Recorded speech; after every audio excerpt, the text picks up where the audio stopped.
जय जगन्नाथ सांग मैंने फाइनाली आम आसलु गोटे सांग घर को मोर किसी कम था तो मुझे मामा को लेकिन पलैली मामार किसी कम था मार्केट रे तो फाइनाली से सांग घर आसला देखिली सी बहुत गुटे पक्षी रखी पालिकी तो मामा से गुड़ा देखिए बहुत खुशी होगा से संगे किसी टाइम स्पेंड कलापर आम देखिलु बहुत सारा पक्षी अच्छी पचारू भी सी कहला युवा सब आउट ऑफ इंडिया बाहर पक्षी गुड़ा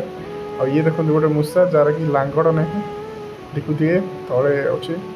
जी पूरा डिटो ठेकुआ भाई देखा जाए बट सी ठेकुआ नहीं मूषा आ ये सब लव बर्ड अच्छी कॉकटेल एमती कौन ना गुड़ा मुझे तो जानी आपण मैंने ना गुड़ा जानते तो प्लीज कमेंट कहतु। फाइनाली मोर स्टॉल बंद करना नाइट में पलि आसली मोर गोटे छोट भाईटा को लेकिन पलि आसली ये गोटे मंदिर प्रतिष्ठा होता से खुशी नाम यज्ञ और नाम यज्ञ जब हो तो अन्न यज्ञ सियोर हम और देखिए बहुत भिड़ भाई ये सब रोषे चलती और लोक भी कमी लाइन लगे तो आम भी लाइन रही मुझे छोट भाईटा तो देखिए बहुत गुड़े लाइन अच्छे भाई किसी समय लाइन रहा फाइनाली आम नंबर आसी बिलीव करंतु भाई जो भी ठाकुर प्रसाद हुए एमती नाम जगह मुझे ट्राए कर सियोर जीवाक जो भी जाए से सियोर खाई आसे भाई आउ खाली एमती खाई आसेनि से कि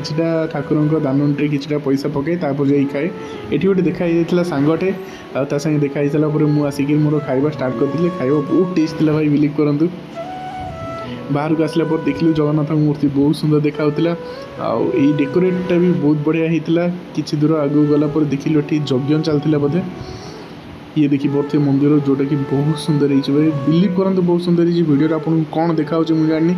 आप रियल आसी देखिले बहुत सुंदर है